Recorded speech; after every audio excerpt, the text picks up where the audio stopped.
Why do otters hold hands while they sleep? STEM concepts in play. Buoyancy and physics of floating. Ocean currents and hydrodynamics. Social bonding.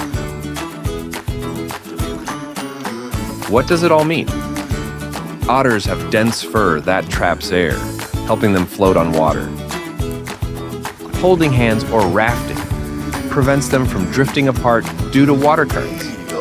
Water is constantly in motion due to tides, waves, and wind. Otters need a way to stay together and conserve energy while sleeping. This behavior is not exclusive to sleeping otters. They also raft while resting, eating, or even playing. Otters form strong social bonds, and holding hands helps strengthen these connections.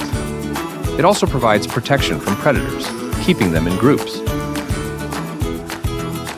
The next time you see a photo or video of otters holding hands, remember that it's not just cute, it's also a vital part of their social and survival strategies.